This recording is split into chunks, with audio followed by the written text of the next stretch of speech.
Hello everyone, welcome back. देखिए, आज का टॉपिक इंडियन ज्योग्राफी से है, जिसमें आज हम आपको कराएंगे भारत की स्थिति और विस्तार के बारे में। देखिए, भारत की स्थिति और विस्तार में देखिए सबसे पहले बात करेंगे ग्लोब पर। देखिए, ग्लोब क्या है? देखिए, ग्लोब पृथ्वी का एक नमूना है जिसके माध्यम से आज हम आपको बताएंगे भारत की स्थिति और विस्तार। ठीक है। देखिए, ग्लोब के बीचों बीच यानी ग्लोब के मध्य से जो रेखा गुजरती है, देखिए ये रेखा है ग्लोब के मध्य से जो निकलती है या ग्लोब को दो भागों में विभाजित करती है, उसे बोलते हैं 0 डिग्री अक्षांश रेखा या भूमध्य रेखा। इसको इक्वेटर भी कहा जाता है। 0 डिग्री अक्षांश रेखा या भूमध्य रेखा या बोल सकते हैं इक्वेटर ग्लोब को दो भागों में विभाजित करते हैं। वो भाग है उत्तरी गोलार्ध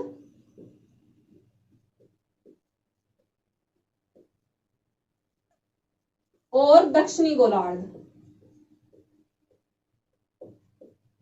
क्लियर? आगे बात करते हैं। देखिए, ग्लोब पर हमें दो तरह की लाइन से दिखाई देती है। कौन कौन सी? हॉरिजॉन्टल और वर्टिकल। देखिए, इन्हें ही अक्षांश रेखाएं और देशांतर रेखाएं कहा जाता है। बात करते हैं अक्षांश रेखाओं के बारे में।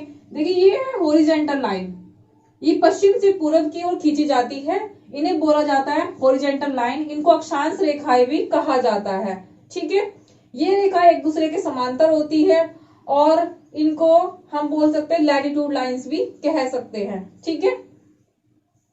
देखिए, आगे बात करेंगे हम देशांतर रेखाओं के बारे में। देखिए, ये बीच वाली रेखा ये क्या है? 0 डिग्री देशांतर रेखा।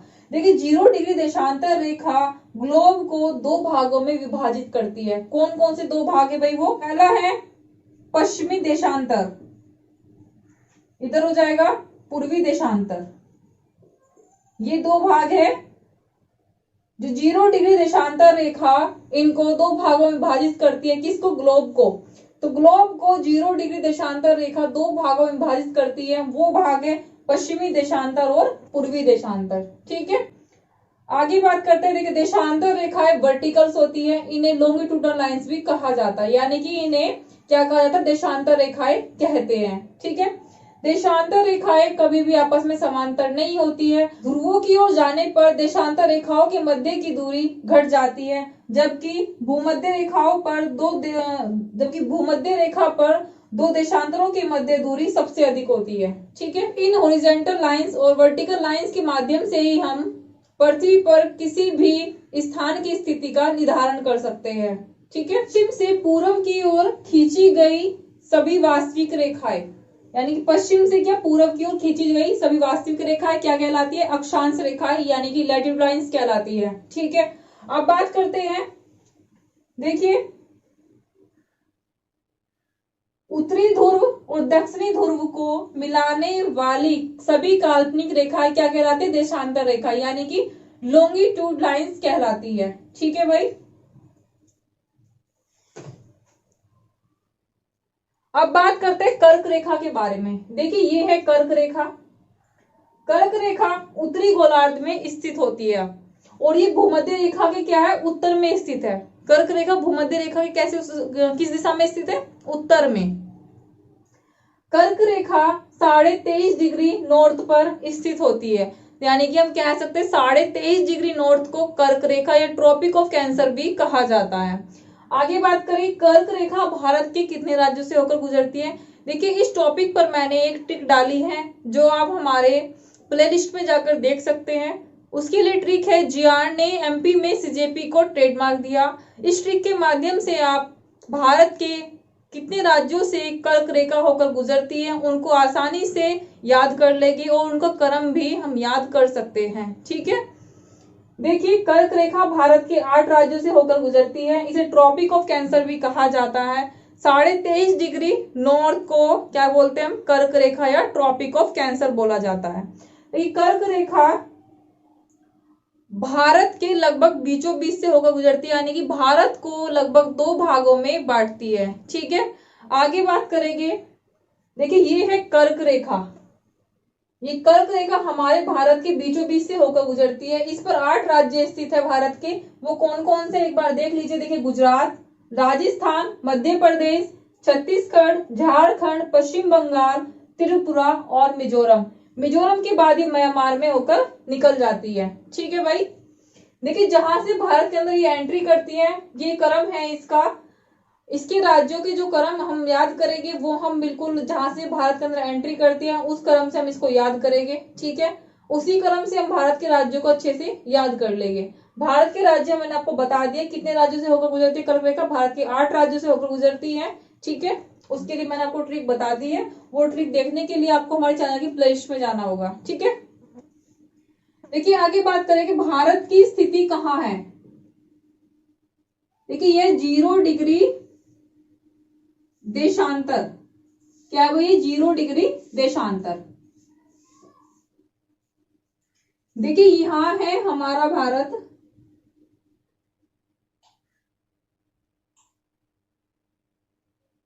देखिए ये रेखा भारत के लगभग बीचों बीच से होकर गुजर जाती है। ठीक है, कौन सी लाइन है भाई, ये कर्क रेखा यानी कि ट्रॉपिक ऑफ कैंसर। ठीक है, अब पूछा जाएगा आपसे कि भारत की स्थिति ग्लोब में कहां पे है, तो आप क्या बताएंगे, भारत की स्थिति उत्तर पूर्वी गोलार्ध में स्थित है। भारत कहाँ स्थित है भाई, उत्तर पूर्वी गोलार्ध में। उत्तर पूर्वी गोलार्ध देखिए क्यों कहा गया है इसे, देखिए ये 0 डिग्री जो अक्षांश या भूमध्य रेखा है उसके क्या मतलब कहाँ स्थित है, उत्तर में स्थित है, इसको इसे उत्तर बोला है। और ये 0 डिग्री देशांतर रेखा के पूर्व में है, कहाँ स्थित है भाई, ये पूर्व साइड में, तो इसे बोला गया है उत्तर पूर्वी गोलार्ध में स्थित है। भारत की स्थिति कहाँ है, उत्तर पूर्वी गोलार्ध में। ठीक है भाई, देखिए अब याद करेंगे भारत के अक्षांशीय देशांतरी विस्तार को। देखिए भारत के अक्षांशीय देशांतरी विस्तार को आपको याद करने में बहुत कंफ्यूजन होता होगा, लेकिन इस कंफ्यूजन को दूर करने के लिए हमने इसके ऊपर एक ट्रिक बनाई है। उस ट्रिक को भी देखने के लिए आपको हमारे चैनल की प्लेलिस्ट पे जाना होगा, उसमें आपको सभी वीडियो मिल जाएगी। ठीक है, देखिए यदि आप हमारे चैनल पर नए हैं तो प्लीज चैनल को सब्सक्राइब करें और बेल आइकन को प्रेस करना ना भूलें ताकि आने वाली सभी वीडियो का नोटिफिकेशन आपको समय पर मिलता रहे। ठीक है, देखिए आगे बात करेंगे,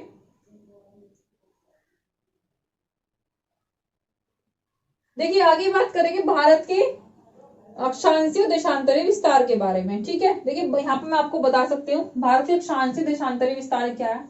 देखिए ट्रिक है 8787। ठीक है, हम 2 बार क्या लिखेंगे, 8787।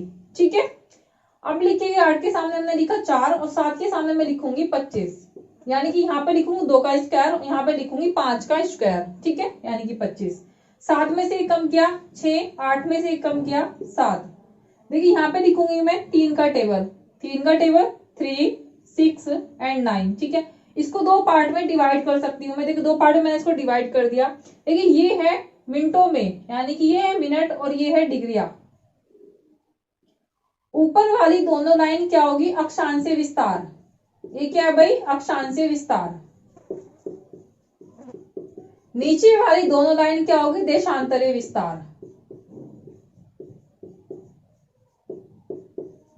देखिए एक बार अक्षांशीय देशांतरीय विस्तार को मैप में देख लीजिए। देखिए ये भारत का नक्शा है। भारत का विस्तार 8 डिग्री 4 मिनट उत्तरी अक्षांश से 37 डिग्री 6 मिनट उत्तरी अक्षांश तक है। ठीक है, अब बात करते हैं देशांतर की। देखिए भारत का देशांतरीय विस्तार 68 डिग्री 7 मिनट पूर्वी देशांतर से 97 डिग्री 25 मिनट पूर्वी देशांतर तक है। देखिए ये था भारत का अक्षांशीय और देशांतरीय विस्तार। ठीक है, समझ आ गया होगा आपको। देखिए छोटी सी ट्रिक थी जिस ट्रिक के माध्यम से आप भारत के अक्षांशीय और देशांतरीय विस्तार को आसानी से याद कर सकते हैं। ठीक है, क्लियर हो गया होगा आपको। देखिए बात करते हैं भारत के सुदूरतम बिंदुओं की। देखिए भारत के सुदूरतम बिंदु कौन कौन से हैं। सबसे पहले बात करेंगे भारत के पूर्वी बिंदु यानी कि पूर्वी सुदूरतम बिंदु की। देखिए भारत का पूर्वी सुदूरतम बिंदु कहाँ पे है, ये अरुणाचल प्रदेश के कीबिथु है। अरुणाचल प्रदेश का कौन सा है भाई, कीबिथु है। ठीक है, देखिए अब बात करेंगे पश्चिमी बिंदु की। ये कहाँ पे स्थित है, गुजरात के गुहार मोती में। तो भारत का सुदूरतम पश्चिमी बिंदु कहाँ है, गुजरात के गुहार मोती। गुहार मोती या गौर माता भी बोल सकते हैं, इसका दूसरा नाम है गौर माता। ठीक है, देखिए अब बात करेंगे भारत के उत्तरी सुदूरतम बिंदु की। देखिए भारत का उत्तरी सुदूरतम बिंदु कौन सा है भाई, इंदिरा कोल, जो कहाँ है, जम्मू कश्मीर में स्थित है। ठीक है, अब बात करेंगे भारत के दक्षिणी सुदूरतम बिंदु की। अगर देखिए मुख्य भूमि की बात करते हैं तो मुख्य भूमि में भारत का सुदूरतम दक्षिणी बिंदु कन्याकुमारी है, जो तमिलनाडु में स्थित है। ठीक है, देखिए यदि एग्जाम में क्वेश्चन आपसे इस तरह से ना पूछ के इस तरह से पूछ लिया जाए कि भारत का सुदूरतम दक्षिणी बिंदु कौन सा है, तो आपका जवाब होगा ग्रेट निकोबार में स्थित है। कौन सा है? इंदिरा पॉइंट। ठीक है, उसकी स्थिति क्या है? 6 डिग्री 45 मिनट उत्तरी अक्षांश। ठीक है, अगर क्वेश्चन आपसे पूछ लिया जाए कि भारत का सुदूरतम मुख्य भूमि की बात करते हैं, मुख्य भूमि दक्षिणी बिंदु कौन सा है मुख्य भूमि पर, तो आपका जवाब होगा कन्याकुमारी, जो कहाँ है? तमिलनाडु में स्थित है। ठीक है, इन दोनों में बहुत कंफ्यूजन रहता है। देखिए अगर मुख्य भूमि की बात करते हैं, यह मुख्य भूमि का सुदूरतम दक्षिणी बिंदु, तो बोलेगी कन्याकुमारी, जो तमिलनाडु में स्थित है। यदि पूछ लिया जाए आपसे, वहां पे मुख्य भूमि ना लगा के वो डायरेक्ट आपसे बोल दे कि भारत का सुदूरतम दक्षिणी बिंदु कौन सा है, तो आपका जवाब होगा इंदिरा पॉइंट। वो कहाँ है? ग्रेट निकोबार में स्थित है। देखिए ग्रेट निकोबार कहाँ है? बंगाल की खाड़ी में। बंगाल की खाड़ी में अंडमान निकोबार द्वीप समूह है, जिसमें ग्रेट निकोबार में स्थित है इंदिरा पॉइंट। ठीक है, उसकी स्थिति है 6 डिग्री 45 मिनट उत्तरी अक्षांश। क्लियर हो गया होगा आपको ये सब चीजें। ठीक है, देखिए बात करेंगे भारत के पूर्व पश्चिम और उत्तर दक्षिण विस्तार के बारे में। देखिए पहले बात करते हैं भारत का पूर्व पश्चिम विस्तार। देखिए गुजरात के गुहार मोती से अरुणाचल प्रदेश के कीबिथु तक कितनी इनके बीच में कितनी चौड़ाई है, या बोल सकते हैं भारत की चौड़ाई कितनी है, या बोल सकते हैं पूर्व पश्चिमी विस्तार कितना है भाई इसका? 2933 किलोमीटर। कितना है भाई? 2933 किलोमीटर। ठीक है, इसी तरह से बात करेंगे जम्मू कश्मीर के इंदिरा कोल से तमिलनाडु के कन्याकुमारी तक, यानी कि भारत का उत्तर दक्षिणी विस्तार कितना है, या भारत की लंबाई कितनी है, तो इसका आंसर हो जाएगा 3214 किलोमीटर। इन दोनों के बीच में जो दूरी है कहां से कहां तक, जम्मू कश्मीर के इंदिरा कोल से तमिलनाडु की कन्याकुमारी तक कितनी डिस्टेंस है इनके बीच में? 3214 किलोमीटर। तो इसे हम बोल सकते हैं उत्तर दक्षिणी विस्तार या भारत की लंबाई,